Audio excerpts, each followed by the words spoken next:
Welcome back. In this video I'm going to really briefly talk about the Halloween project I've done a few weeks ago named Maps Drawlloween Club 2022. This is going to be a follow-up video to the one that I released earlier this month. But before that I have a really quick health update. So my current existence is that my wisdom tooth is killing me. Some time ago I started feeling something funny in my mouth. The thing is that my precious little wisdom tooth decided that it was time. My wisdom tooth looked around and saw my other tooth that was completely intact. It had nothing wrong with it. Just walked up to it and said something like, "Hey buddy, how are you doing? Chomping? What if I f***ing murder you?" So yes, I had an impacted wisdom tooth. Then I had an appointment to the dentist, and like 2 days before that my throat started feeling funny, and I was just sitting here and... am I having a fever right now? So yes, there is a certain word event we are all familiar with that ends with a 19, and you know, those little guys just walked in here, looked me in the eye, saw that I was healthy, and took it personally and decided to resort to violence. And right now I still cannot have another appointment because I'm still coughing a week later. You know how my dentist would feel if I started coughing while operating, so... yes, let's just say that the painkiller manufacturers were earning a lot from me this month. Stuff happens, but let's talk about the Halloween project. Maps Drawlloween Club, for those who don't know, is a series of Halloween themed challenges that are held every year. They are created by the artist Map Graves. Every year we have a prompt list for the 31 days of October, and it was my third year participating. I have videos on my channel for the first 2 prompt lists, but now I'm going to talk about the third one. This is sort of a behind the scenes video. For this year's list I decided to create 31 illustrations that are going to be standalone like this, then I combine them into one picture. I just realized that these are out of order, but I'm not going to rearrange them. The important thing is I completed all 30 of these, and the 31st was the giant Halloween illustration. And there are some aspects of this project that I want to talk about, so let's get into it. Like last year's list, this one contained a self-portrait as well, and obviously I made that into the center of the picture. For the standalone version I scribbled my room roughly. It's not even, you know, size accurate or something, but obviously my very first thought was that this is going to be the center of the picture. My idea behind the big one was that I'm going to reference a bunch of classic artworks, and the center of it is going to be Da Vinci's The Last Supper, where I'm going to take the place of Jesus, and there are going to be these characters all around me, and somehow the picture is going to feature more little scenes that recreate classic paintings. The first scene here is a recreation of Henry Fuseli's The Nightmare, and this painting has many variations. I used the mirrored version of this one for constructing my little scene. I just wanted to briefly mention that I feel like that this version of the painting is much more interesting. It's like it has a better composition, it's just overall more appealing. But just this one is much creepier. Like there's this almost not even demon looking thingy here, and a pitch black horse that is just poking its head into the composition from the back. Really unsettling. Either way, this just shows what I was going for. I wanted to create these little scenes by combining the different elements of the prompt list. The next one is based on the Hands Resist Him by Bill Stoneham. Some of you may know it as the cursed eBay painting or something. There's this whole urban legend with this painting that this is like haunted, and the characters come out at night and start moving around on the picture and such things. Just Google haunted or cursed eBay painting. Actually, none of that is true. This is an artwork by Bill Stoneham, who even painted like different versions of it. Just Google it. It's nothing cursed, it's nothing supernatural. But yes, I wanted to turn this door and the children on the painting into something on my own artwork. The last one is based on The Death of Socrates by Jacques-Louis David.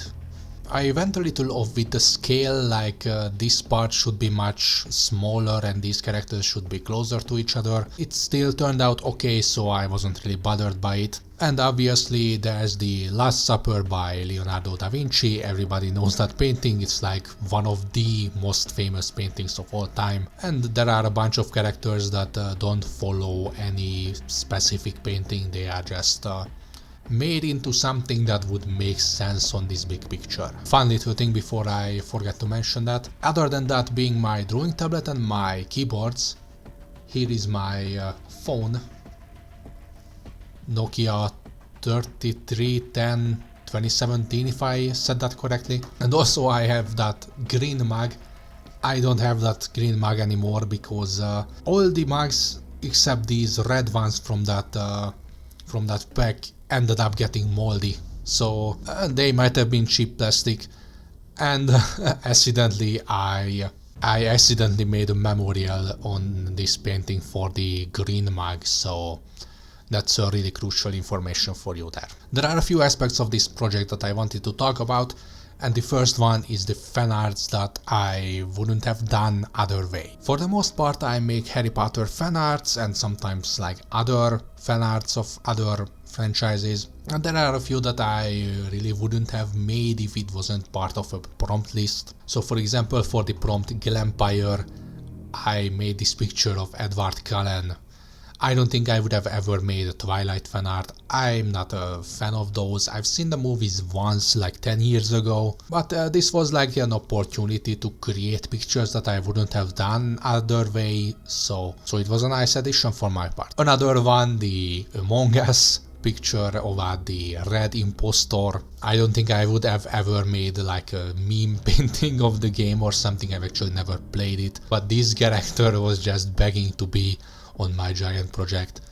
There's also Cassandra from the Assassin's Creed games. So she's a character from Assassin's Creed Odyssey wearing this iconic cultist costume that was part of the game's story. Here's a redesign of Baby from Five Nights at Freddy's. And for those who didn't realize that I wasn't a Five Nights at Freddy's fan, this is really size inaccurate. I had no idea how high Baby might be, and I said, okay, she's like a normal child-sized robot, and I'm just going to paint her from a low angle and still being short inside this utility room. Then I checked the Canon height. She's 7'2" or 218 centimeters. Just for comparison, she would be about this much higher than I am. I can't even fit in the frame. So yes, that's one really cute little child robot there, that high. Here we have the Grady twins from The Shining as conjoined twins, inspired by American Horror Story. There was like some time when I was saying that The Shining was my favorite horror movie. I've never really been into horror movies. I don't really think I would ever want to do any other artworks of that movie. The main reason being, you know, if you don't know the story, how Stanley Kubrick was treating Shelley Duvall really badly. Like that whole aspect is just something that really spoiled the movie for me. And you know, many people will not agree with me on this, but honestly, like pushing yourself to the limit is an honorable thing and something that you should be proud of if you decide to go that way. But pushing others way beyond their limits, like how Kubrick did it with Duvall, was that's just abuse at one point, and that is something that that should be shamed. Like, and I'm sorry if that ruins the movie for you.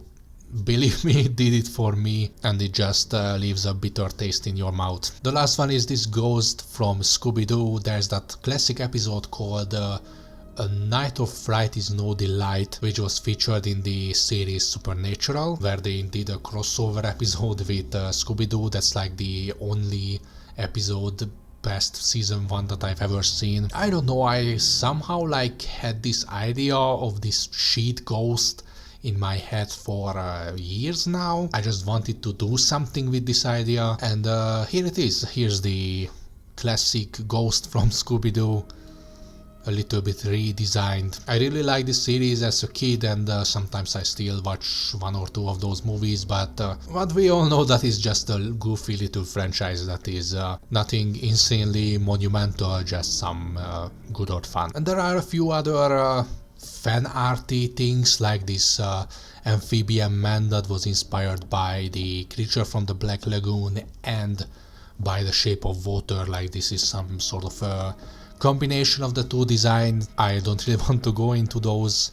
And there's a little Red Riding Hood, of course, and there's Dracula. How many fan arts I made for this? I was always thankful for this challenge, for moving me out of my, not necessarily from my comfort zone, but making me do things that I wouldn't have done otherwise, including all these pictures that wouldn't exist without Maps Drawlloween Club. The next one I wanted to mention is yokai. So on the first list, you can see that there's the yokai, and on the second one as well. I skipped it both times. The reason being is that I was never really interested in Japanese culture, and I just didn't want to create some random yokai painting, so I decided to skip both of those. But this year I really wanted to go and finish the whole list, and I decided before even seeing the list that if there's going to be a yokai on it, I'm going to make a picture of Shuten Doji, arguably the most famous yokai. Now that I'm talking about it, I made this little cup that is telling the story of Shuten Doji. If somebody actually recognized it, he was this troublemaker character who ended up putting on an Oni mask to scare townspeople, and then when he wanted to take it off, it fused itself into his face, and he ended up becoming a monster that he was mimicking. And there was a whole other story about a warrior named Reiko who was sent after him to slay the monster. And yes, this is a wakizashi, which is the smaller version of the katana, and this story actually originates like 200 years before the samurai ever came to be. So technically, if I wanted to make an accurate picture of it, then it couldn't have been this sword. It should have been looking much differently, but that was just sort of the thing that I decided to skip. That okay, this is just the level of inaccuracy that nobody is going to bother about, and nobody would have recognized it if I didn't tell you, right? I mentioned this thing in the big video, but I wanted to repeat this here. I recently found a new wave of appreciation towards Rob Zombie, the legendary metal singer and horror filmmaker. So nor metal nor horror movies are really a thing that interests me, but still his stuff is really unique and ended up capturing my attention, and I decided to put Rob Zombie and Sherry Moon Zombie on my project. Actually, they were made for two throwaway prompts, because Sherry was made for the prompt Undead, and I originally wanted to make an undead Pennywise with boxing gloves, and Undead, clown dead, clown with boxing gloves. That's just your everyday throwaway idea there. And Rob was made for the prompt Hairy Scary, which was another, what am I going to do with this prompt? But yes, he ended up being a nice addition. And I put this one here.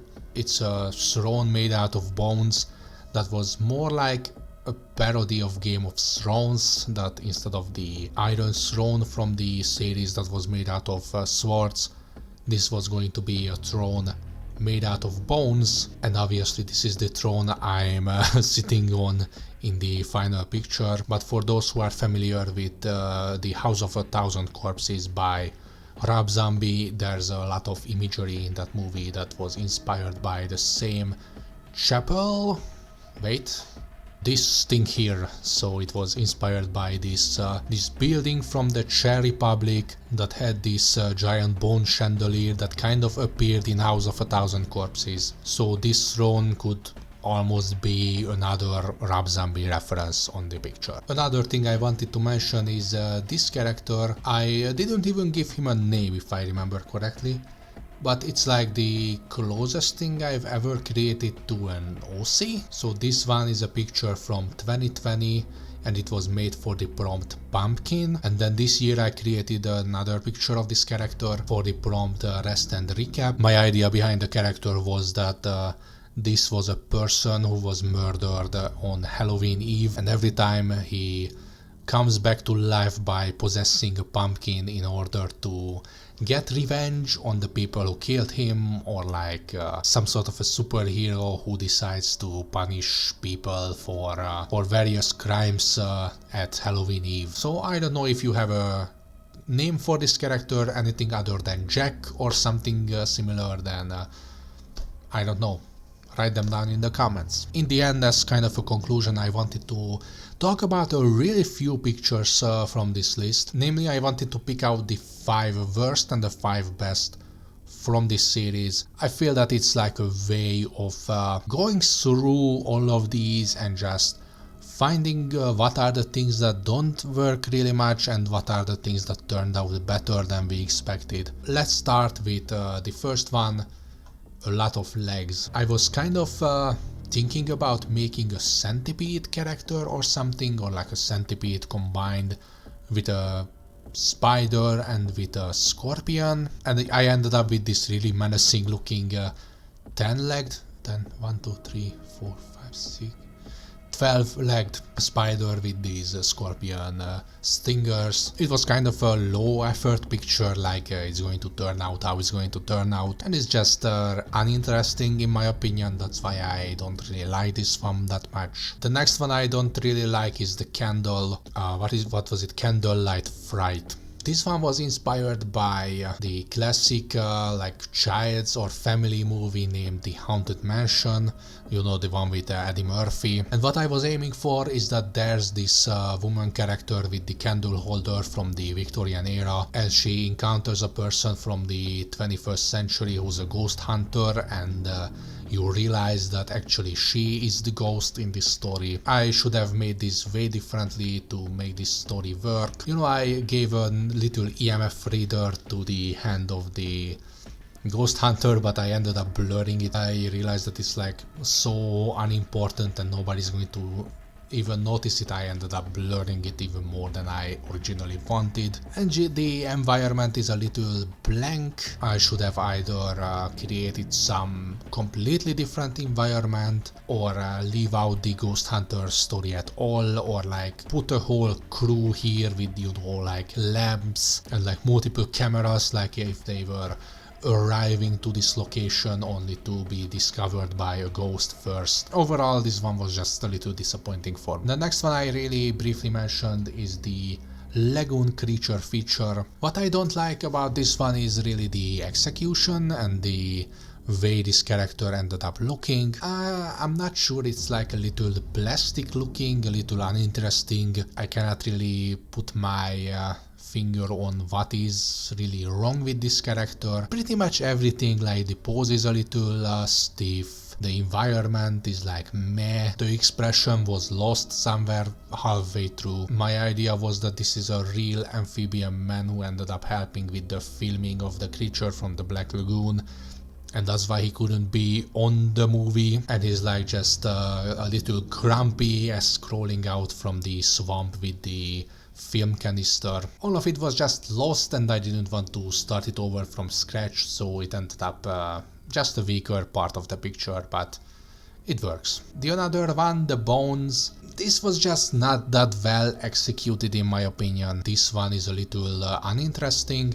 Maybe if I created a whole character who was sitting on this throne or something other than just making it into this concept art piece thingy, it could have worked, but by itself is just a little dull and doesn't really fit into this series. The last one that I wasn't really satisfied with was the Scare Wolf. It's actually like a little goofy, nice picture. I think I like it more than how much I didn't like when I was making it. Maybe the weirdest thing is that he resembles the young Michael Jackson so much, with this really bottom heavy wide nose and with the afro. And I don't know, maybe the proportions of this character were really strange and the perspective on him is questionable at best. It was just another underwhelming piece that ended up looking very nice on the final image, but by itself is just it just wouldn't make the cut if it wasn't for the rest of the project. I wonder how the evolution of my lighting situation is going to look in the end. On the preview, I'm just seeing myself as a set of rim light in front of the white frame. I forgot how to English in the half a minute that I was away. It's not even that. Oh, it's bad. It's really bad. Hoo. Let's not think about it. But despite all the weak ones, there were a few in this collection that ended up better than I expected, and some that just stand out from the other ones, so let's see those. The first one is the Botanical Beasts. So, do you recognize any anatomical parts on this one? Let's just say that it's a picture inspired by Giger's works. So this monster design is created out of imagery of human reproductive organs. So these two eyes are two testicles with the top part, I have no idea what it's called, I should have looked it up. And you know, this is some female genitalia, and there's a pair of ass cheeks, and obviously it's like salivating blood as like an obvious image. There's this gross little cherry that is dripping with some whitish liquid. What even talking about? Obviously there are another set of these organs here.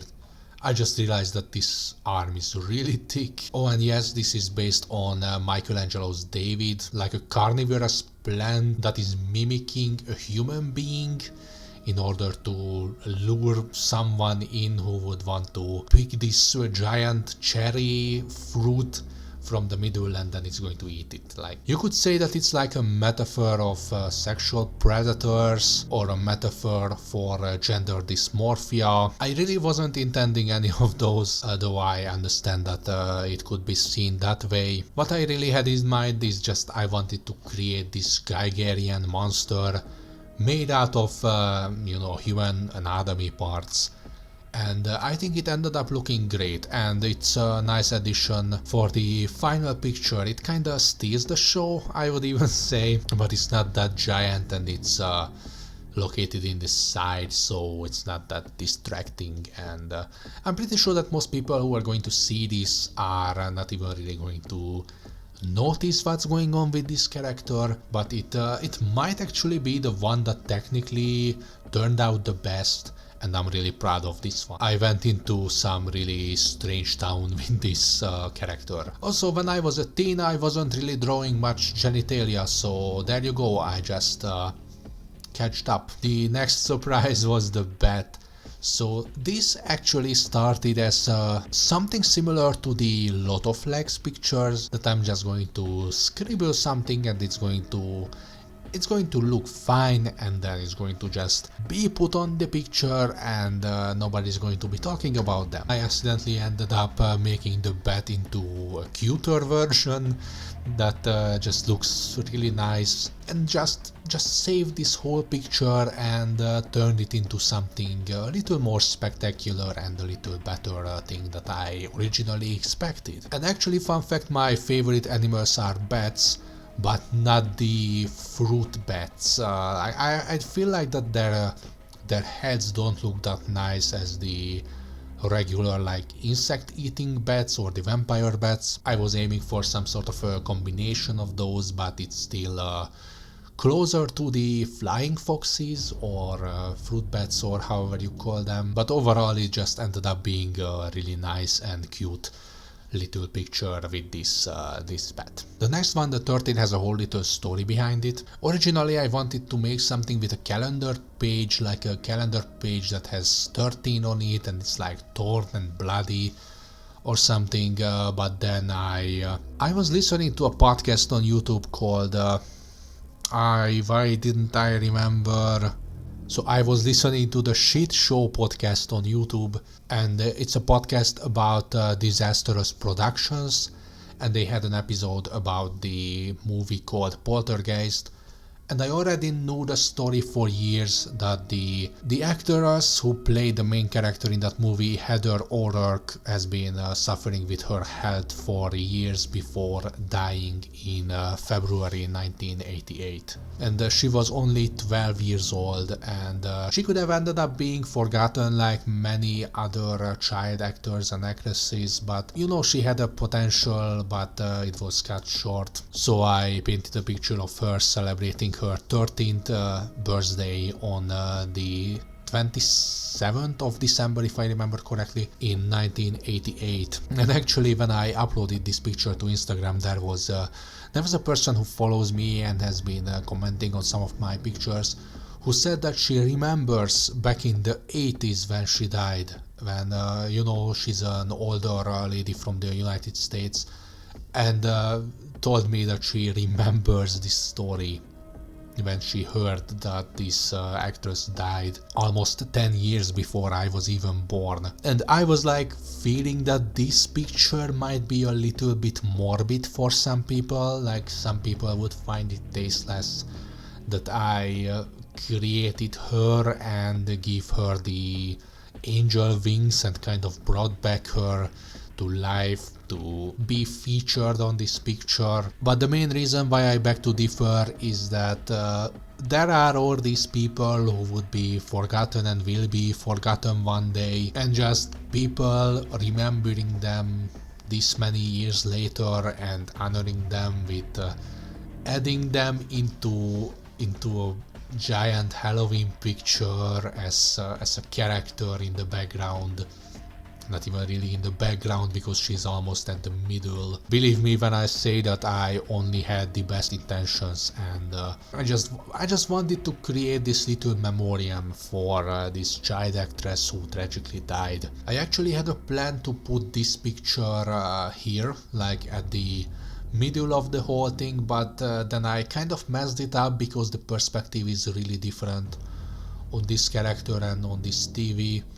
Actually, it's a really big problem with the whole picture. I didn't mention that the perspective is really off. Like, there is the horizon, and in order to see the top part of these islands, we should be at a really different angle, and the horizon should be somewhere like here, or you know, these islands would need to be facing us. And you know, many of these characters are just a little off, a little not really fitting into this whole perspective. I should have actually planned this all out in 3D before, or just I should have made a much more detailed perspective drawing in the start. I would obviously make it differently if I could start it over. And she ended up being here, and I'm kind of even happy that she has her own little island, and that she's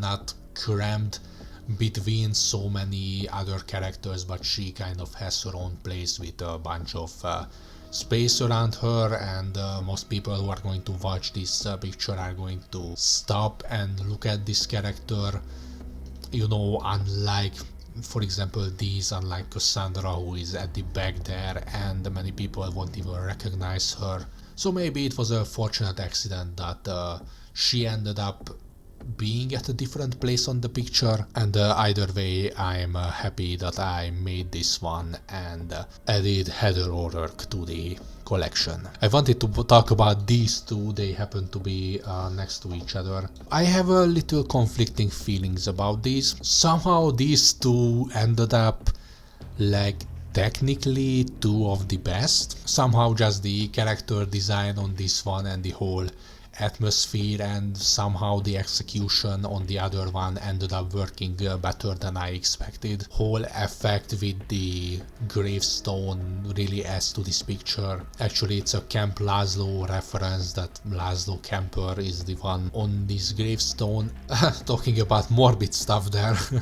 And for these ones, I was trying to create some sort of brushwork that is going to fake details on these badges, and they really didn't work, and At one point, like after like 15 minutes of trying, I just told myself, okay, how hard would it be to just scribble something on each of these? It ended up working, and I don't even know what the majority of these things are. Like that's a tent, that's a... is that a shovel or something? I don't even remember. And there's a Watchmen reference, and actually it ended up pretty messy. Like, what are these? Like the sketch is showing through, but overall the whole light effect ended up looking nice. And there's the little Jason one. I don't know, it was a really fortunate sequence of actions that ended up creating this character. And I remember that when I was working on this sketch and on the base colors, I was thinking to myself that okay, this one just accidentally became better than most of the ones that came before that, and I cannot put my hand on why exactly that happened. It was just one picture that stood out from the other ones. The stitching ended up looking nice, and the whole expression and like this almost distorted but still believable face, they just ended up working together like the other one with the Ghoul Scout. So I feel that personally I don't really like these two that much, but these just ended up being technically among the best, if not the two best pictures out of the whole collection. I would say that my personal favorites need to be the 13, the Heather Horror picture, and the Botanical Beasts. I just spent talking like 10 minutes about both of them, so you understand why I say that. And this is it. I've been recording for another 1 hour and 22 minutes, just talking about little aspects of this project. There were just some thoughts that I wanted to talk out, and just some things that I wanted to mention about these pictures. Like I could go ahead and talk a few sentences about each of these, but that is something that really ends up being boring. For example, mentioning that I based this character on Ebony Darkness Dementia Ravenway from the Harry Potter fanfiction named My Immortal, and how I got to know that story and why I think that it's a masterpiece kind of thing. That, you know, that's like not anything really interesting, and I didn't want to go into that many details. So overall, I just wanted to say thank you very much for watching. Here's the final picture of the Drawlloween project. What was the name? Maps Drawlloween Club 2022. So once again, thank you very much for watching. Have a nice day. Do some art, even if it involves creating a giant project out of 31 prompts being combined together into one Halloween painting, especially if it involves something of that scale. And just don't forget to have fun while doing that. Farewell.